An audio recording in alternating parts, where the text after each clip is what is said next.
Good morning students. अपना next chapter है जकोबियंस। ठीक है, जकोबियंस फाइंड करना अपने एन फंक्शन। तो देखो हम अपने को इफ अपने को जिदा पहला एक एफ फंक्शन होंदा सीगा, लिख लेंदे सी आपां X square plus Y square. यह अपना एफ फंक्शन सी, ये टू वेरीएबल्स का सीगा। ठीक है, एवें ही अगर अपना F1 F2 up to N functions ने तो उन्होंने वेरीएबल्स भी एन ही ने। जिमें F1 फंक्शन के टू वेरीएबल्स ने, एवें F2 फंक्शन होएगा कोई, तो उसके अकॉर्डिंगली हर एक फंक्शन के एन वेरीएबल्स ने, तो फंक्शनस अपने लैट किए हुए हैं एन फंक्शनस ही ने। दैन उसका डेरीवेटिव फस्ट ऑर्डर का डेरीवेटिव करना हर एक पॉइंट के उपर of the domain of the function. उस तो बाद उसनों डिटरमीनेंट द रिप्रजेंट करिए, उसनों कहांगे आपां जकोबियन आ हर एक फंक्शन का एन फंक्शन का with respect to n variables. Denoting the method अपने को करल F1 तो लैके एन तक is mean divide with respect to X1 to XN। साड़ी फस्ट एग्जाम्पल है अपने देखो एफ तो जी, उस अपनी थ्योरम के एन वेरी फंक्शन सी, इत्थे अपने को टू फंक्शनस ने with two variables x and y. Then आप लिखांगे एफ तो G upon variables x comma y का अपने जकोबियन फाइंड करना। Then if x Q square minus x sine y अपना एफ फंक्शन है एंड दिस अपना जी फंक्शन है। हुण अपने हर एक का डेरीवेटिव करते होने with respect to X1 X2 XN तक। इट मीनस अपने curly F upon curly x find किया, curly F upon curly y find किया। सेम एज इट ही जी का G upon x and G upon y find किया अपने। उस तो बाद उन्होंने जकोबियन के लिख के डिटरमीनेंट आप कितने करते हैं, इस रो नू इस रो नाल मल्टीप्लाई करते होंगे। जो इस टाइम साइड जाने तो आप माइनस लगाने होंगे। ठीक है, ये माइनस ही एक अगे माइनस लगता फॉर्मूले उस कारण ये प्लस लग गया। ठीक है, मीनस अपने को ए बी सी डी का डिटरमीनेंट फाइंड करना तो की होंगे A D minus B C होएगा। नैक्सट एग्जाम्पल के हम अपने को एक्स, ठीक है, X respect to R, X respect to theta and X respect to five तीन डेरीवेटिव करने ने, तो अपने को फंक्शनस भी तीन ही ने, उस अकॉर्डिंग डिटरमीनेंट फाइंड करना। तो नैक्सट एक्सरसाइज हैगी जिस दे विच आपां ने कंपोजिशन ऑफ जकोबियन फाइंड करना फंक्शन दे विच। जिवें आपां पहला ना कंपोजिशन ऑफ फंक्शन किवें कीता हैगा, एफ फंक्शन हुंदा सी अपने कोले X to Y, then G function हुंदा सी वाई टू जैड, दैन अपने कोले गॉफ फंक्शन हुंदा सी एक्स टू जैड। उसनूं आपां कंपोजिशन ऑफ फंक्शनस कहते। हुण एवें ही आपां जकोबियनस फाइंड करांगे। अपने कोले F x comma y function की है sine x cos y, G x comma y function x square y square है। दैन अपने लैट किया एफ फंक्शन की है फॉफ, मतलब एफ ऑफ जी फाइंड करना अपने, इवैल्यूएट करना जकोबियन, फिर उस एफ का अपने की फाइंड करना जकोबियन फाइंड करना एंड वेरीफाई करना रिजल्ट। इतने देखो अपने को एफ एक्स के लैट कर ले, ये कोई अपना F1 फंक्शन है, ये कोई अपना F2 फंक्शन है, दो फंक्शनस ने। एवें ये अपने को जी फंक्शन के G1 है, ये G2 है। हुण F1 फंक्शन आ गया अपने को साइन एक्स, दो वेरीएबल्स के लैट किया साइन एक्स एक वाई के। दैन F1 का पहला आप एक्स के रिस्पैक्ट डेरीवेटिव, F1 का ही वाई के रिस्पैक्ट डेरीवेटिव।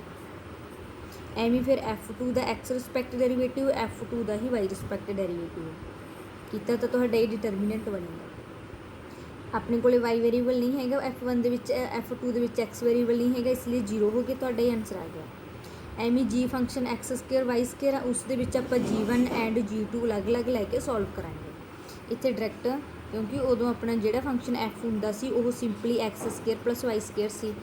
तो हुण इहदे विच sine x comma cos y है, इसका डेरीवेटिव एग्जिस्ट नहीं हुंदा है डायरैक्ट। तो हुण अपने कोले जी एफ जकोबियन एफ, हुण अपने कोले जकोबियन जी फाइंड किया अपने एक्स कॉमा वाई का, इत्थे आपां एक्स का फाइंड किया है। हुण अगर आप जकोबियन एफ फाइंड करें जी एक्स कॉमा वाई का, ठीक है, तो जी का फंक्शन वैल्यू पुट की अपने को कितनी है एक्स स्केयर वाई स्केयर।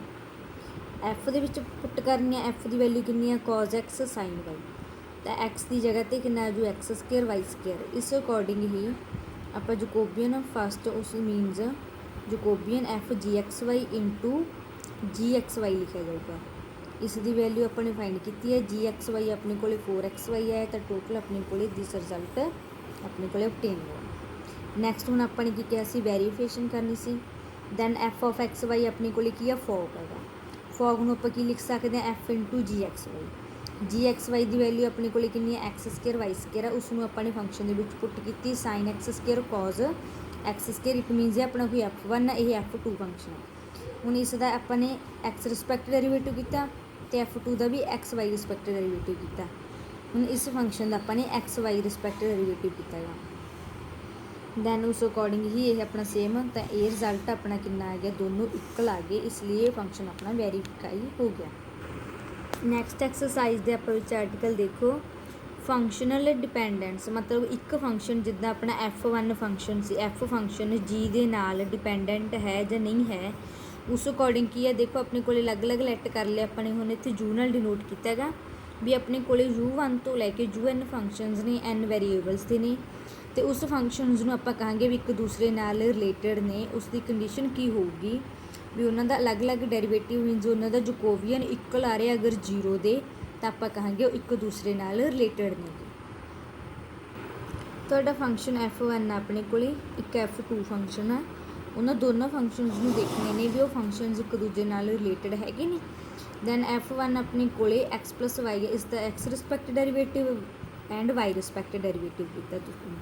ਹੁਣ ਇਸ ਦੇ ਉੱਪਰ ਆਪਣਾ ਕੋਸ਼ੈਂਟ ਰੂਲ ਲੱਗ ਜਾਏਗਾ। ਫਿਰ ਆਪਣੇ ਕੋਲ F2 ਫੰਕਸ਼ਨ ਸੀ, ਇਸ ਲਈ ਆਪਾਂ ਨੇ F2 ਫੰਕਸ਼ਨਸ ਦਾ derivative with respect to X, tan inverse X ਦਾ ਡੈਰੀਵੇਟਿਵ ਕਿੰਨਾ ਹੁੰਦਾ ਆਪਣੇ ਕੋਲ 1/1 plus X square.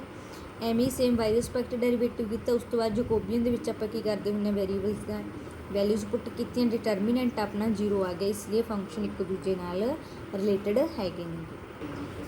Second example ਦੇ ਵਿੱਚ ਵੀ ਆਪਾਂ ਨੂੰ ਇੱਕ U, V, W ਤਿੰਨ ਫੰਕਸ਼ਨਸ ਗਿਵਨ ਨੇ, ਤਿੰਨ ਵੈਰੀਏਬਲਸ ਨੇ, ਉਹਨਾਂ ਦਾ ਤੁਸੀਂ X respect Y respect Z respect derivative ਕਰੋਗੇ, ਐਵੇਂ ਹੀ V ਦਾ ਐਂਡ ਹੀ W ਦਾ, ਤਿੰਨਾਂ ਦਾ ਆਪਾਂ X Y Z respect derivative ਕਰਾਂਗੇ। ਤਾਂ ਉਸ ਦੇ ਨਾਲ ਆਪਣਾ ਡਿਟਰਮੀਨੈਂਟ 0 ਆ ਗਿਆ। ਇਟ ਮੀਨਸ ਉਹ ਇੱਕ ਦੂਜੇ ਨਾਲ U, V, W independent not independent of one another, ਇੱਕ ਦੂਸਰੇ ਨਾਲ। ਤਾਂ ਉਹਨਾਂ ਦਾ ਰਿਲੇਸ਼ਨ ਫਾਈਂਡ ਕਰਨਾ ਹੈਗਾ। ਰਿਲੇਸ਼ਨ ਫਾਈਂਡ ਕਰਨ ਦੇ ਲਈ ਆਪਣੇ ਕੋਲ ਕਿੰਨਾ ਹੁੰਦਾ, W square minus U square. Then means ਆਪਾਂ ਨੇ ਕੰਡੀਸ਼ਨ ਲਗਾਈ ਹੈ ਕੋਈ ਸੋਲਵ ਕਰਨ ਦੇ ਲਈ, ਤਾਂ ਇਸ ਦੇ ਅਕੋਰਡਿੰਗ ਇਹ A to B ਦੇ ਇਕੁਅਲ ਆ ਗਿਆ, ਤਾਂ ਇਹ ਇੱਕ ਰਿਲੇਸ਼ਨ ਬਣਿਆ। ਦੇਖੋ ਆਪਣੇ ਕੋਲ ਇੱਕ ਰਿਜ਼ਲਟ ਹੈਗਾ, ਆਪਣੇ ਕੋਲ M ਫੰਕਸ਼ਨਸ ਨੇ ਆਫ N ਵੈਰੀਏਬਲਸ ਦੇ, ਠੀਕ ਹੈ। M ਫੰਕਸ਼ਨਸ ਨੇ ਜੋ ਮੀਨਸ ਆਪਣੇ ਕੋਲ ਜਿਵੇਂ ਇੱਕ U ਫੰਕਸ਼ਨ ਆ ਗਿਆ, ਇੱਕ V ਆ ਗਿਆ। ਅਗਰ ਉਸ ਦੇ ਵਿੱਚ ਆਪਣੇ ਕੋਲੇ X, Y, Z ਤਿੰਨ ਵੈਰੀਏਬਲ ਨੇ, ਠੀਕ ਹੈ। ਇੱਧਰ X square 2y plus 3z, ਆਪਣੇ ਕੋਲ ਵੈਰੀਏਬਲ ਜ਼ਿਆਦਾ ਨੇ ਐਂਡ ਫੰਕਸ਼ਨਸ 2 ਨੇ, ਜਾਂ ਫਿਰ ਆਪਣੇ ਕੋਲ ਉਹ ਇਕੁਅਲ ਵੀ ਹੋ ਸਕਦੇ ਨੇ, ਤਿੰਨ ਵੀ ਹੋ ਸਕਦੇ ਨੇ, ਮਤਲਬ ਇੱਥੇ W ਫੰਕਸ਼ਨਸ ਵੀ ਹੋ ਸਕਦਾ ਹੈਗਾ। ਤਾਂ ਫੰਕਸ਼ਨਸ ਨੂੰ ਆਪਾਂ ਉਦੋਂ ਹੀ ਡਿਪੈਂਡੈਂਟ ਕਹਾਂਗੇ if and if only if every mth order Jacobian of these M functions. Means ਇਸ ਦਾ ਜੋ ਆਪਣਾ ਫੰਕਸ਼ਨ ਜਿੱਦਾਂ U ਫੰਕਸ਼ਨ ਆ, ਇਸ ਦਾ ਫਸਟ ਆਰਡਰ ਡੈਰੀਵੇਟਿਵ, ਠੀਕ ਹੈ, function with respect to M of N variables vanish, ਹਰ ਇੱਕ ਵੈਰੀਏਬਲ ਆਪਣਾ, ਠੀਕ ਹੈ, ਵੈਨਿਸ਼ ਹੋਵੇ, ਉਦੋਂ ਆਪਾਂ ਕਹਾਂਗੇ ਉਹ ਡਿਪੈਂਡੈਂਟ ਹੈ। ਜਿਵੇਂ ਹੁਣ ਆਪਣੇ ਕੋਲ ਇੱਥੇ ਇੱਕ U ਫੰਕਸ਼ਨ ਸੀ, ਇੱਕ V ਫੰਕਸ਼ਨ ਸੀਗਾ।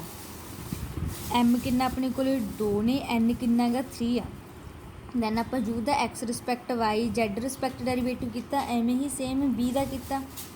ਹੁਣ U ਅਤੇ V ਦਾ ਆਪਾਂ ਐਕਸ ਵਾਈ ਵੈਰੀਏਬਲ ਨਾਲ ਕੀਤਾ, ਪਹਿਲਾਂ ਉਹ ਨਾਟ ਇਕੁਅਲ ਟੂ 0 ਆਇਆ ਗਾ, ਫਿਰ YZ ਐਂਡ ਫਿਰ ZX ਨਾਲ ਕੀਤਾ, ਤਾਂ ਇਹਨੇ ਨਾਟ ਇਕੁਅਲ ਟੂ 0 ਆਏ ਨੇ, ਇਸ ਲਈ ਫੰਕਸ਼ਨ ਆਪਣਾ ਡਿਪੈਂਡੈਂਟ ਹੈ ਨਹੀਂ ਗਾ।